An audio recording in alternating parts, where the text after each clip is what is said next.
Bismillahirrahmanirrahim. Assalamualaikum warahmatullahi wabarakatuh. Alhamdulillahirabbil alamin wa bihi nasta'inu ala umurid dunya waddin. Wassalatu wassalamu ala nabiyyina Muhammadin wa ala alihi wa ashabihi ajmain.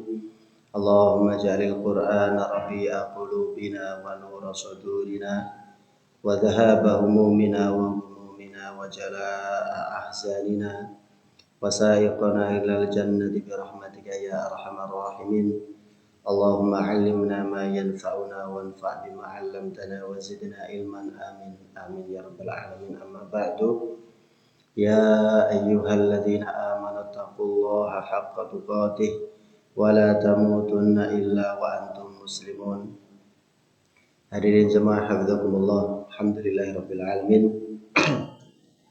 Di pagi yang sejuk ini, di pagi yang cerah ini, alhamdulillah kita kembali duduk untuk kembali membaca ayat-ayat Allah Subhanahu wa taala. Semoga ayat-ayat yang kita baca kelak nanti menjadi saksi yang akan membantu kita di hadapan Allah Subhanahu wa taala. Ayat-ayat yang kita baca, ayat-ayat yang kita pelajari, ayat-ayat yang coba kita ambil pelajaran dan hikmahnya ini, semoga menjadi penuntun kita, menjadi petunjuk untuk kita dalam melanjutkan kehidupan kita di dunia ini. Karena tentu tidak ada petunjuk yang lebih baik daripada petunjuk dari Allah. Tidak ada petunjuk yang lebih baik sebagaimana yang dijelaskan oleh Rasulullah Muhammad SAW. Dan hari ini kita kembali nanti akan belajar dari surah Al-Kahfi, yang mana pertemuan sebelumnya kita sudah mendapatkan pelajaran bahwa agar kita bisa selamat dari fitnah dunia, agar kita tidak terjerumus tenggelam dalam gemerlapnya dunia ini, kita bisa memposisikan diri kita terhadap dunia dengan sebaik-baiknya, tidak sampai membuat kita tergelincir jauh melenceng dari ketaatan kepada Allah gara-gara dunia. Maka surah Al-Kahfi mengajari kita agar yang pertama kita memahami bahwa dunia ini tidak ada yang kekal, tidak ada yang abadi. Bahkan orang yang menganggapnya akan kekal sekalipun, maka dia pasti akan binasa, pasti akan rusak. Kurang hebat apa Fir'aun dengan kekuasaannya, dengan prajurit yang dimilikinya, dengan kerajaannya dan sebagainya. Tapi hari ini kita lihat apa yang tersisa dari Fir'aun. Mayatnya, jasadnya yang kaku, yang tidak berdaya. Semua yang dimilikinya sudah tidak ada, sudah tidak bisa kita lihat.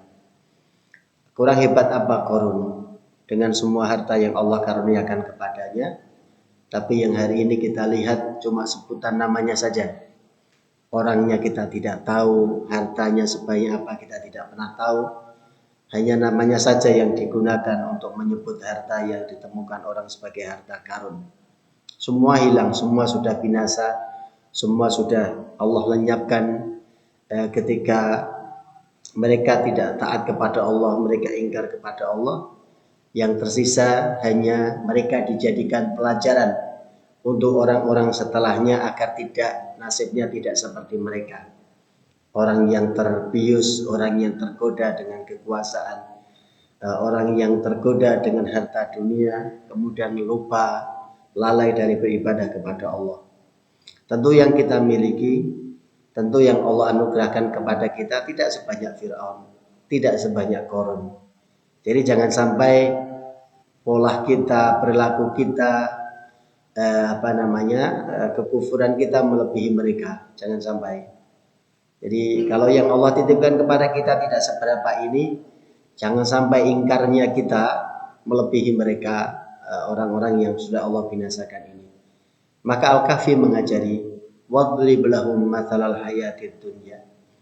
Ingatkan mereka wahai Muhammad, ingatkan mereka umatmu ini bahwa kehidupan dunia ini tidak lebih diibaratkan seperti air yang turun dari langit, kemudian air ini akan menumbuhkan tanaman. Tanaman itu semakin tumbuh kemudian memberikan hasilnya. Begitu hasilnya diambil terus menerus, selama kelamaan tanaman ini akan layu kemudian mati. Sudah seperti itu dunia itu, nggak ada yang abadi. Kemudian ditambah lagi Allah juga mengingatkan, betul harta, anak yang kita miliki itu menjadikan dunia kita indah, dunia kita berwarna-warni, dunia kita menjadi zina. Ada keindahan tersendiri ketika di dalam rumah kita, keluarga kita dicukupi harta, kita diberikan anugerah amanah, momongan anak-anak yang membahagiakan kita. Betul, itu semuanya adalah sebagai zina, perhiasan. Tapi jangan sampai yang sudah Allah berikan ini, Allah peringatkan di ayat yang lain. Innama amwalukum wa auladukum fitnah. Sesungguhnya harta kalian, anak kalian itu bisa jadi fitnah, bisa menjadi cobaan untuk kalian. Jadi lihat betapa indahnya Al-Quran, sangat proporsional. Satu sisi manusia akan berwarna hidupnya dalam menjalani hidup di dunia ini akan indah kalau dia punya harta, kalau dia punya anak. Bayangkan yang anaknya cuma satu misalkan, begitu anaknya pergi, hampa artinya. Anaknya dua-duanya pergi, keluar dari rumah, hampa. Keluarga saya termasuk, atau mertua saya termasuk ini. Anaknya banyak, anaknya 9. Tapi tidak ada satupun dari 9 ini yang tinggal serumah dengan mertua saya. Jadi kebayang, anak banyak tapi gak ada yang satu pun tinggal serumah. Jadi ya sehari-hari tadi, kalau dulu masih sehat, kalau pagi ya duduk di teras, di kursi, ngelihat ke jalan, ada gak ya anak saya yang datang. Kebayang, anak 9, tapi orang tua masih ngerasa sepi rumahnya. Ramainya kalau Idul Fitri, itu pun cuma sehari 2 hari. Liburan paling datang 1-2, itu bayangkan. Nah kalau yang anaknya cuma sedikit, 1, 2, 3 misalkan, begitu 3-3-nya sudah keluar, ya tadi itu Allah menyebutkannya. Yang menghiasi rumah itu anak sebagai penghias di rumah, begitu sudah keluar dari rumah terasa sepi lagi. Tapi jangan sampai lupa. Satu sisi Allah menyebutkannya seperti itu, di sisi yang lain Allah mengingatkan keberadaan harta kalian, keberadaan anak-anak kalian jangan sampai menjadi fitnah. Apa maksudnya fitnah? Fitnah itu nanti diterjemahkan oleh Rasulullah Muhammad SAW, bahwa anak itu menjadikan orang tuanya mabkhalah, menjadi pelit. Yang tadinya sebelum menikah dia jor-joran dengan hartanya, sudah menikah masih punya harta banyak, masih gampang infaknya, masih gampang sedekahnya. Begitu punya anak mulai mikir, nanti buat anak saya bagaimana. Tidak ada yang salah memang, tapi kalau sampai menghalangi yang tadinya bisa menyisihkan hartanya, mengeluarkan sebagian hartanya di jalan Allah untuk ketaatan kepada Allah, kemudian punya anak menjadi berhenti, itu yang disebut oleh Nabi al-aulad, anak itu mabkhalah, menjadikan orang tuanya menjadi pelit. Kemudian ditambah lagi, anak itu menjadikan orang tuanya majbanah. Dia menjadi penakut, menjadi pengecut. Yang tadinya dia masih sendirian, diajak kemana saja, berjuang kemana saja siap. Tidur di masjid misalkan, tidur di tempat apa siap. Tapi begitu punya keluarga, begitu punya anak, pikir-pikir, kok jauh ya, kok beresiko ya. Dulu waktu sendirian gak ada masalah, gak pernah mikir apa. Ada amal soleh di mana dia datangi, ada kebaikan di mana dia kunjungi, dia berangkat. Tapi begitu ada keluarga, ada anak, jadi mikir. Sama, karena contoh yang digunakan untuk menyebut bahwa anak itu menjadikan orang tuanya penakut, pengecut adalah tentang jihad. Jadi tentang jihad. Masih sendiri, jihad kemana saja berangkat. Tapi kalau sampai punya anak, kemudian anaknya jadi gondeli, tidak jadi berangkat gara-gara mikir, anak saya nanti bagaimana? Nanti kalau terjadi sesuatu dengan saya, bagaimana nasib mereka? Loh, nasib mereka sudah ada yang ngurus kok, yaitu Allah Subhanahu wa Ta'ala. Jadi jangan sampai. Nanti ada lagi kalimat berikutnya, anak itu menjadikan orang tuanya mahzana, gampang melo, gampang sedih. Lihat anaknya meriang sedikit, nggak tega, saking nggak teganya nggak berangkat ke masjid misalkan. Jadi yang biasanya jamaahnya rutin, lihat anaknya meriang sedikit nggak berangkat ke masjid. Nabi menerjemahkan kalimat harta dan anak itu sebagai fitnah dengan 3 atau 4 kata saja. Jadi tadi ya, mabkhalah, majbanah, mahzanah, satu lagi saya lupa. Jadi 3 kata tapi maknanya kita paham itu. Jadi Allah sudah mengingatkan itu. Maka Allah menutup dengan kalimat wal baqiyatus sholihat. Amal soleh yang kalian tinggalkan itulah khairun inda rabbika, itu yang lebih baik untuk kalian.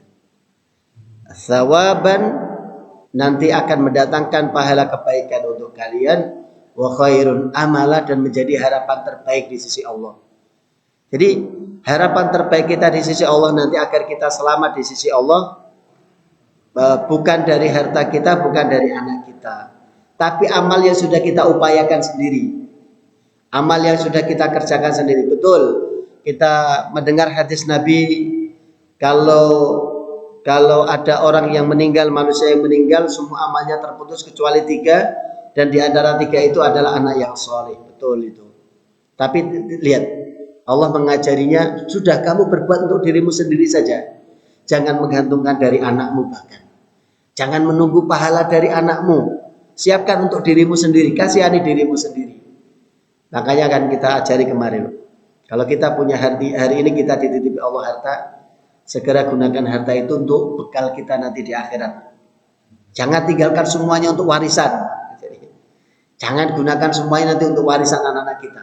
Ambil sebagiannya, misalkan wakafkan.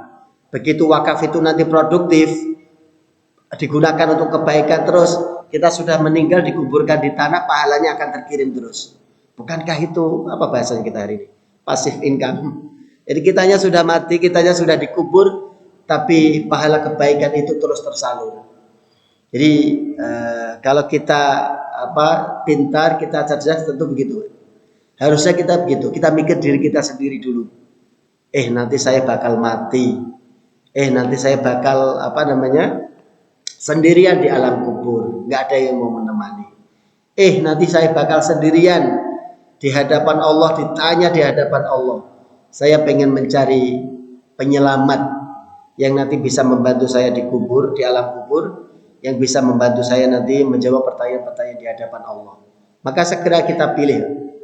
Jadi kalau sekiranya untuk anak-anak, untuk keluarga cukup dan ada kelebihan, gunakan kelebihan itu untuk menyelamatkan diri kita sendiri di hadapan Allah nanti, untuk mengkasihani diri kita sendiri di hadapan Allah. Wal baqiyatus sholihat. Apa itu al baqiyatus sholihat? Di sini disampaikan setiap aktivitas, setiap amal perbuatan, setiap ucapan yang menjadikan kita mendapatkan derajat mendekat kepada Allah Subhanahu wa Ta'ala, dan setiap kebaikan yang tadi memberikan manfaat untuk kita baik di dunia maupun di akhirat, maka itu yang disebut dengan al-baqiyat as-sholihat. Perbuatan, amal dengan anggota badan, juga ucapan yang kita ucapkan dengan lisan kita, yang mendekatkan kita kepada Allah, membuat kita memiliki derajat lebih tinggi mendekat kepada Allah, dan memberikan manfaat untuk kita baik di dunia maupun di akhirat. Itulah al-baqiyat as-sholihat yang menjadi harapan terbaik untuk kita nanti. Maka di ayat setelahnya Allah Subhanahu wa Ta'ala mengingatkan tentang hari kiamat. Jadi tadi sudah disampaikan, carilah al-baqiyat as-sholihat ini sebanyak-banyaknya, kumpulkan sebanyak-banyaknya. Kemudian Allah mengingatkan wa yauma nusayyirul jibal, Dan ingatlah hari di mana kami akan membuat gunung itu bergerak berjalan. Kami akan membuat gunung itu nanti lenyap dari tempatnya, berpindah dari tempatnya, bahkan hancur lebur. Kapan itu terjadi? Pada hari kiamat. Kalau di ayat ini Allah Subhanahu wa taala menyampaikan kami yang memperjalankan gunung. Tapi di ayat yang lain nanti Allah menegaskan apa yang dimaksud dengan memperjalankan gunung. Wa takunul jibalu kal'ihn.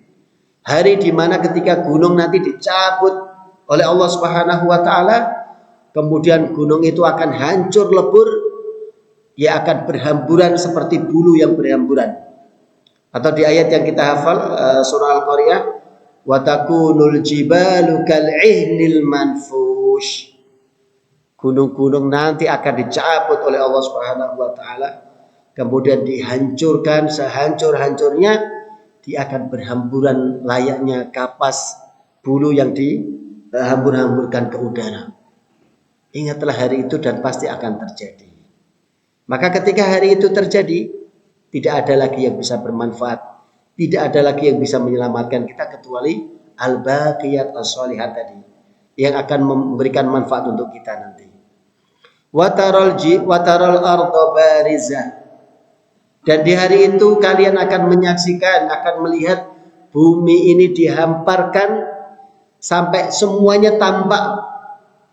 Kalau hari ini kan tidak. Hari ini banyaknya bangunan, posisi tekstur bumi yang tidak rata, ada yang tinggi, ada yang datar, ada yang cekung, membuat kita tidak bisa melihat semuanya apa yang ada di hadapan kita. Tapi di hari kiamat, di mahsyar nanti buminya diganti oleh Allah. Kalau hari ini orang bingung ini bumi bulat apa datar, maka di hari kiamat Allah buat bumi itu datar. Sehingga semuanya akan kelihatan barizah, jelas sejelas-jelasnya. Orang bisa melihat semuanya. Tapi kalau hari ini kan tidak. Kita sekedar mau melihat ke jalan raya saja tidak kelihatan karena terhalang oleh rumah dan sebagainya. Tapi di hari kiamat tidak. Bumi yang Allah buat baru, setelah bumi yang kita tempati ini Allah hancurkan dan Allah buat bumi yang baru, maka bumi itu dia datar. Wa idzal ardu muddat. Ingatlah ketika bumi ini dihamparkan seluas-luasnya, datar sehingga orang bisa melihat sejauh mata memandang. Tidak ada lagi yang menghalangi. Dan itu terjadi di hari kiamat. Wa hasyarnahum. Dan kami akan kumpulkan mereka yang kita kenal dengan padang mahsyar. Kami kumpulkan semua makhluk yang pernah Allah ciptakan, manusia yang pernah Allah ciptakan sejak zaman Nabi Adam sampai manusia yang terakhir. Falam nughadir minhum ahada. Ini kalimat yang harusnya satu sisi membuat kita takut. Falam nughadir. Tidak ada yang kami tinggalkan. Tidak ada yang kami lewatkan dari semua manusia ini, seorang pun tidak ada yang kami lewatkan. Semua nanti akan dikumpulkan. Kayak ini beberapa poin. Gunung yang kokoh saja mampu dihilangkan, apalagi yang lain. Jadi kalau kita meyakini betapa Allah Maha Kuasanya, seharusnya kita tidak banyak bersedih lagi. Jadi Allah suka memberikan menunjukkan kehebatannya kepada kita melalui ayat-ayatnya yang kadang kita tidak membacanya. Kalau gunung yang sekokoh itu Allah bisa menghilangkannya, Allah bisa menghancurkannya, apalagi kalau sekedar membantu menyelesaikan urusan kita yang tidak seberapa. Kita punya masalah, kita punya kesulitan misalkan, kita punya hal yang memberatkan kita, masa iya kita minta tolong kepada Allah kemudian Allah untuk menyelesaikannya? Tidak bisa, kan tidak mungkin. Jadi Allah ingin menunjukkan kekuasaannya. Loh yang seperti itulah Allah bisa menghilangkannya. Apalagi cuma masalah kita. Tentu bagi Allah mudah untuk menghilangkannya, kemudian memberikan solusinya. Penyakit separah apapun misalkan, kalau kita ingat, loh gunung saja lah Allah mampu menghilangkannya. Apalagi cuma penyakit misalkan yang diderita seseorang. Seandainya dia minta dengan sungguh-sungguh kepada Allah, kemudian Allah kabulkan permintaannya itu, maka mudah bagi Allah untuk menghilangkannya. Maka ini yang perlu kita ingat. Kita punya Rabb, kita punya Tuhan yang Maha Kuasa. Segala sesuatunya bagi Allah sangat mudah. Maka tinggal kita berbanyak minta kepada Allah. Ini ayat ini juga tadi kita sampaikan bukti adanya hari kebangkitan dan juga adanya padang mahsyar, ketika semua manusia nanti dikumpulkan di satu tempat, dari sejak zaman Nabi Adam sampai manusia terakhir yang Allah kumpulkan. Semua akan tampak jelas di hari kiamat. Tidak ada yang tertutupi, tidak ada tempat untuk sembunyi. Bahkan yang ada dalam hati kita pun, apa yang ada dalam hati kita semua akan ditampakkan sejelas-jelasnya. Yauma yasturun nasu ashtatan liyurau a'malahum. Jadi bahkan yang ada dalam diri kita, dada-dada kita nanti akan ditampakkan, dibuka oleh Allah sejelas-jelasnya, gamblang-gamblangnya. Tidak ada yang ditutup-tutupi. Semua akan diperhitungkan, tidak ada yang luput, tidak ada yang lewat. Falam nughadir, tidak ada yang kami lewatkan. Tidak ada yang kami ketinggalan, tidak ada. Semua nanti akan kami urus, semua nanti akan berurusan dengan pengadilan Allah Subhanahu wa taala. Wa 'uridhu 'ala rabbika shaffa. Mereka nanti semua akan dibawa ke hadapan Allah, digiring di hadapan Allah Subhanahu wa taala. Sebagaimana di surah Zumar, wasiqal ladzina kafaru, orang-orang kafir akan digiring menuju Allah Subhanahu wa taala. Di ayat yang lain, wasiqal ladzina taqaw rabbahum, orang-orang bertakwa kepada Allah juga nanti akan digiring. Enggak ada Pak yang menolak, enggak ada. Enggak ada yang bisa saya enggak mau. Enggak ada yang bisa menolak, saya nanti saja. Enggak ada. Semua akan digiring, semua akan dipaksa untuk berada di hadapan Allah Subhanahu wa taala. Dan mereka berada di hadapan Allah itu soffan, berbaris-baris dengan rapi. Berbaris dengan rapi, kemudian Allah menegaskan, laqad ji'tumuna, kalian nanti akan datang kepada kami. Di ayat yang lain, furoda, sendiri-sendiri. Kama khalaqnakum awwala marratin, sebagaimana kami menciptakan kalian ketika awal kami menciptakan kalian, kami ciptakan kalian sendiri-sendiri, enggak ada berjamaah. Enggak ada kan kita yang lahir berjamaah. Kalaupun ada yang kembar juga penciptaannya sendiri-sendiri. Jadi kalian nanti akan menghadap kepada Allah sendiri-sendiri. Masing-masing kita akan digiring ke hadapan Allah untuk mempertanggungjawabkan semua yang kita lakukan masing-masing. Tidak ada yang bisa menolong, tidak ada yang bisa membantu. Bahkan lihat pemandangan di ayat yang lain yang sudah kita pernah baca. Yauma yafirrul mar'u min akhihi. Semua tidak ada yang mau membantu. Semua akan lari. Lari dari saudaranya, lari dari orang tuanya, bahkan lari dari istri yang dicintainya di dunia, lari dari anak-anak yang dibanggakan di dunia. Mengapa manusia lari? Di surah Abasa yang kita hafal, yauma yafirrul mar'u min akhihi wa ummihi wa abihi wa sahibatihi wa bani. Mengapa manusia nanti akan lari dari orang-orang yang dulu dicintainya di dunia? Mengapa manusia lari dari orang-orang yang dulu dekat bersamanya di dunia? Di antaranya ulama nanti menyebutkan ada dua hal. Pertama, lari karena khawatir nanti akan dituntut. Bisa jadi kita di dunia dengan keluarga kita ada hak mereka yang tidak kita tunaikan, ada kewajiban kita kepada mereka yang tidak kita jalankan, sehingga begitu di hari kiamat semuanya lari, menghindar, takut nanti akan dituntut di hadapan Allah. Yang kedua, kenapa mereka lari? Karena gak bisa memberi manfaat apapun. Jadi pilihannya udah, selamatkan diri kalian sendiri. Selamatkan diri kalian sendiri.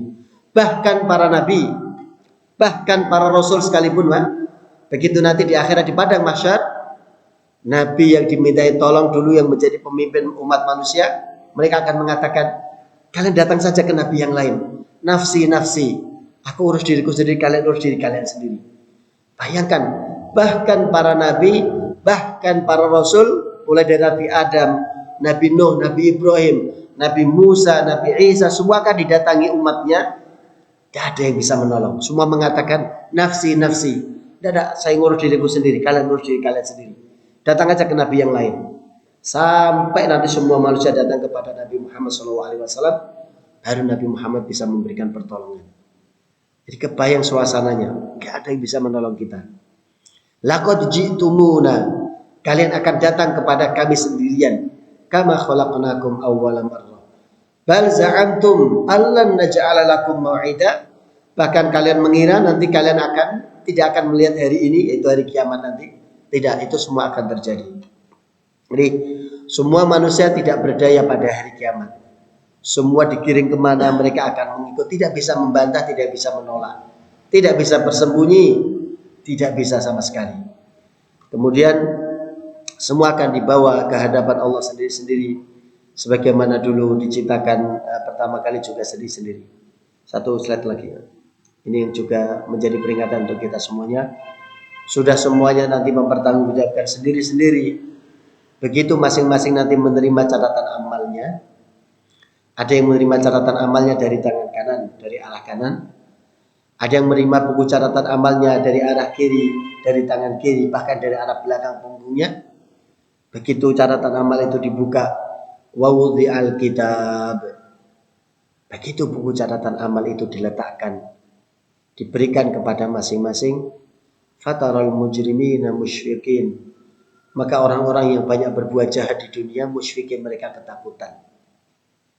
Musyfiqin begitu mereka melihat semuanya tercatat dengan lengkap, semuanya tertulis dengan detail, tidak ada yang lewat sama sekali.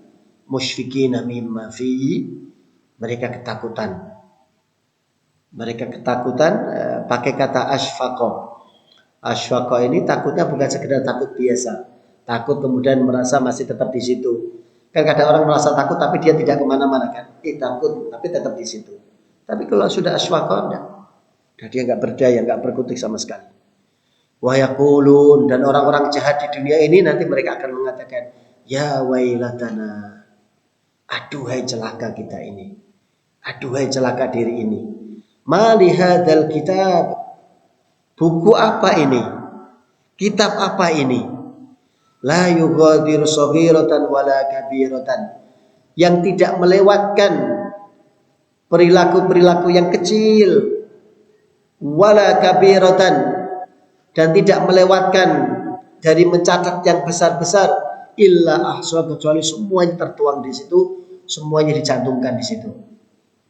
Itu yang menakutkan kan? Itu yang membuat kita takut. Jadi sekecil apapun yang kita lakukan, yang kita kadang menganggapnya remeh, nanti digambarkan, Pak. Apa yang dimaksud dengan dosa kecil, dosa besar yang dimaksud di sini. Jadi illa ahsa, semuanya tertuang di situ. Wa wajadu ma amilu hadira, dan mereka mendapati semua perbuatan mereka ada di situ semuanya. Tercatat dengan rapi, tidak ada yang lewat. Wala yadhlimu rabbuka ahada, dan Rabbmu, Tuhanmu, tidak akan menzalimi siapapun. Artinya yang pernah berbuat amal baik walaupun sedikit, walaupun kecil, Allah berikan balasannya. Liyurau a'malahum, mereka akan melihat balasan amalnya. Yang melakukan dosa kecil sekecil apapun, bahkan sekedar senyum, kalau nanti di antara tafsirannya di sini. Apa yang dimaksud dengan catatan dosa kecil yang semuanya ditulis di situ? As-shaghirah, yang dimaksud dengan dosa kecil adalah orang yang ikut tersenyum, orang yang menyunggingkan senyum ketika dia melihat kemaksiatan, dosa, kemudian dia ikut tersenyum. Artinya ikut tersenyum berarti dia menikmati. Dia menikmati berarti artinya dia ridho dengan kejahatan itu, ridho dengan kemaksiatan itu, maka itu dicatat oleh Allah juga. Jadi di antara penafsiran yang disampaikan oleh para ulama, Ibnu Abbas mengatakan, apa sih yang dimaksud dengan dosa kecil yang dituangkan di situ, yang dicatat di situ, dan dosa besar yang juga tidak dilewatkan di situ? Ibnu Abbas mengatakan, as-shaghiratu at-tabassum. Dosa kecil yang juga nanti akan dicatat adalah orang yang ikut tersenyum. Wal kabiratu adh-dhahik, dan yang terhitung besar yang nanti akan dicatat di buku catatan amal adalah orang yang ikut tertawa. Bayangkan, Pak. Ikut tersenyum dan ikut tertawa, itu dua hal yang nanti akan dimasukkan dalam catatan amal kita. Maka dijelaskan apa maksudnya tersenyum dan tertawa di sini sebagai dosa kecil dan dosa besar. Dijelaskan, ketika dia bermaksiat, kemudian dia tersenyum, artinya dia ridho dengan maksiat yang dia lakukan. Atau dia melihat orang lain bermaksiat, misalkan contohnya si fulan misalkan ucapannya menyakiti orang lain, kemudian dia ikut tersenyum dalam arti menikmati temannya diejek itu, temannya dibully itu, kemudian dia ikut tersenyum bahagia, maka itu akan dicatat sebagai dosa kecil. Tersenyumnya dicatat sebagai dosa kecil. Kalau sampai dia ikut tertawa terbahak-bahak, menertawakan temannya, saudaranya yang hina tadi, misalkan dia ikut tertawa, maka dianggap sebagai dosa besar yang juga akan dicatat. Fa inna dhahika minal ma'siyah, karena tertawa ketika melihat kemaksiatan atau tertawa dari melakukan maksiat itu artinya ridhon biha. Dia ridho dengan kemaksiatan yang dia lakukan, dia ridho dengan kemaksiatan yang dia lihat. Waridho bil ma'siyah ma'siyatun. Orang yang ridho dengan kemaksiatan yang dia lihat atau yang dia lakukan itu juga bagian dari maksiat. Itu penjelasan ulama tentang kalimat Ibnu Abbas tadi. Tidak ada yang kecil, tidak ada yang besar, semua akan tercatat. Jadi kalau dulu saya membayangkan ini dosa kecil sebagaimana di ayat yang ternyata tidak. Sekedar ikut tersenyum saja, melihat kemungkaran di depan kita atau bahkan kita melakukan kemungkaran tapi tersenyum, itu dicatat sebagai dosa kecil yang tidak akan dilewatkan di catatan amal.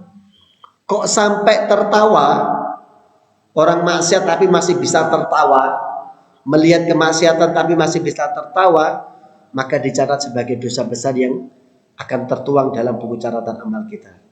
Maka ini pengingat untuk kita semuanya, semua perbuatan manusia akan tercatat dengan lengkap, detail, tidak ada yang lewat. Kemudian kalau yang kecil saja tetap dihitung, kalau yang kecil saja tetap dicatat. Kecilnya itu seperti tadi, Pak. Sekedar ikut senyum saja melihat kemaksiatan itu dicatat. Oh, kamu telah berbuat maksiat satu. Kenapa? Kamu ikut tersenyum. Senyummu menandakan kamu ridho dengan kemaksiatan itu. Kalau yang kecil saja diperhitungkan oleh Allah, apalagi yang besar. Ini kalimat dari Fudail bin Iyad. Ya wailatah, Zijju ilallah minas saghair qoblal kabair. Duhai celaka manusia itu. Mereka berteriak-teriak ketakutan kepada Allah atas dosa-dosa kecil yang mereka lakukan sebelum dosa-dosa besar. Penuhi buku catatan amalmu dengan kebaikan agar nanti kita tidak perlu mengatakan aduhai celaka diriku. Karena kalimat ya wailata di dalam Al-Quran itu yang mengatakan adalah orang-orang yang nanti di akhirat celaka. Orang kafir, orang fasik, orang mujrim yang banyak melakukan kejahatan. Jadi mari kita isi catatan amal kita dengan memperbanyak kebaikan. Orang baik itu bukan orang yang tidak pernah salah, bukan. Orang baik itu orang yang kebaikannya lebih banyak daripada kesalahan. Sebaliknya, orang yang buruk bukan orang yang tidak punya kebaikan. Tapi orang yang buruk itu kebaikannya lebih banyak daripada kebaikannya. Keburukannya lebih banyak daripada kebaikannya. Maka kita yang berusaha ingin menjadi baik ini tentu kita sekali waktu terpeleset dalam kesalahan, tapi kita terus perbaiki dengan melakukan kebaikan-kebaikan yang lain. Karena kita punya kaidah dalam syariat kita, innal hasanat yudhibnas sayyi'at. Sesungguhnya kebaikan itu akan menghapuskan keburukan-keburukan yang kita lakukan. Jadi penuhi catatan amalmu dengan kebaikan agar nanti tidak perlu kita mengatakan, duh celaka diri ini. Orang yang jahat takut akan keadilan Allah. Jadi di ayat ini menggambarkan suasana orang yang jahat di akhirat nanti. Dia takut karena Allah itu maha adil, bukan takut karena kezaliman. Kalau dia lihat orang zalim malah dia aman kan? Oh berarti saya aman. Toh dia juga jahat, berarti bisa dimanipulasi yang lain. Tapi karena yang dia lihat Allah itu maha adil, itu yang dia takutkan. Justru karena Allah adil di akhirat, semuanya pasti akan diperhitungkan. Mau yang besar, mau yang kecil, semuanya akan diperhitungkan. Jadi kalimat ma li hadzal kitabi la yughadiru shaghiratan wala kabiratan illa ahsaha itu menggambarkan orang jahat nanti di akhirat takut. Karena Allah itu adil, maka semua akan diperhitungkan dan pasti akan menyusahkan mereka nanti. Terakhir, satu lagi, bukti keadilan Allah. Tidak ada yang dizalimi. Jadi tidak ada yang dizalimi dan wa wajadu ma amilu hadira. Kalaupun nanti kita sudah mati, kalaupun kita nanti sudah tidak ada di dunia ini, maka biarkan kebaikan yang kita lakukan nanti akan dikenang oleh orang. Amal soleh yang kita lakukan nanti yang akan disebut-sebut oleh orang. Karena yang kita buat itu nanti yang akan menggantikan atau melanjutkan umur kita setelah umur kita di dunia selesai nanti. Ini mungkin yang bisa disampaikan. Wallahu ta'ala alam bishawab. Semoga ada manfaatnya. Nanti setelah ini akan ada ayat yang menjelaskan tentang sumber dari semua keburukan yang disebutkan dalam surah Al-Kahfi ini. Jadi setelah ayat ini, apa sih yang menjadi sumber semua keburukan-keburukan yang terjadi? Insyaallah akan kita sampaikan di pertemuan yang lain. Wallahu taala alam bisawab. Kita cukupkan dengan doa kafaratul majlis. Alhamdulillah. Subhanallahi wa bihamdika asyhadu an la ilaha illa anta astaghfiruka wa atubu ilaik. Alhamdulillahirabbil alamin. Kurang dan lebihnya mohon maaf. Assalamualaikum warahmatullahi wabarakatuh.